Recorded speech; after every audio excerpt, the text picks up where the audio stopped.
आजच्या या व्हिडिओमध्ये आपण मुलांबरोबर एक छान मजेशीर खेळ खेळणार आहोत। या खेळातून मुलांना भाषा विकासाचे एक महत्त्वाचे कौशल्य शिकण्यास मदत होईल। भाषा शिकणे म्हणजे लक्षपूर्वक ऐकणे, ऐकलेले समजून घेणे आणि त्याप्रमाणे कृती करणे। आजच्या या उपक्रमातून मुलांच्या स्मरण आणि आकलन या कौशल्यात वाढ होण्यास मदत होणार आहे। यासाठी 2 वाक्ये आणि मग 3-4 वाक्ये असतील अशा सूचना देणे अशी कृती करून आपण हा हसत खेळत उपक्रम घेणार आहोत। हा मजेदार खेळ खेळण्यासाठी तुम्हाला कोणता तरी एक मुखवटा घेता येऊ शकेल। चला तर मग बघूयात ही अंगणवाडी ताई त्यांच्या अंगणवाडीतील मुलांबरोबर हा उपक्रम कसा घेते येते।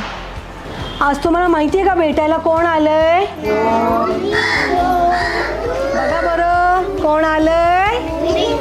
मिट्टू। आता की नाही मी मिट्टू आहे। हा आधी मिट्टू काय बोलतोय ते आधी व्यवस्थित ऐकायचं आणि मग त्या पद्धतीमध्ये आपण काम करायचं। हा मिट्टू म्हणतोय उभे राहा, नमस्ते करा, 2 उड्या मारा आणि खाली बसा।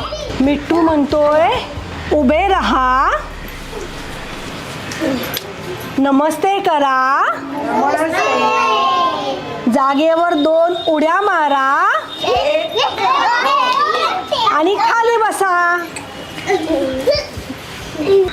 सगळ्यांना खूप मजा येते का? तुम्ही पण तुमच्या अंगणवाडीतील मुलांबरोबर हा खेळ घेऊ शकता। त्याप्रमाणे तुम्ही वेगवेगळ्या सूचना देऊन कृती करायला सांगू शकता। खेळातील गंमत अजून वाढवण्यासाठी तुम्ही मुलांना स्वतःच काही कृती करायच्या सूचना द्यायला सांगू शकता। याप्रमाणे तुम्ही पण तुमच्या अंगणवाडीतील मुलांसोबत हा खेळ सहज घेऊ शकाल। लवकरच पुन्हा भेटू एका नवीन खेळासह, एका नवीन व्हिडिओसह। धन्यवाद।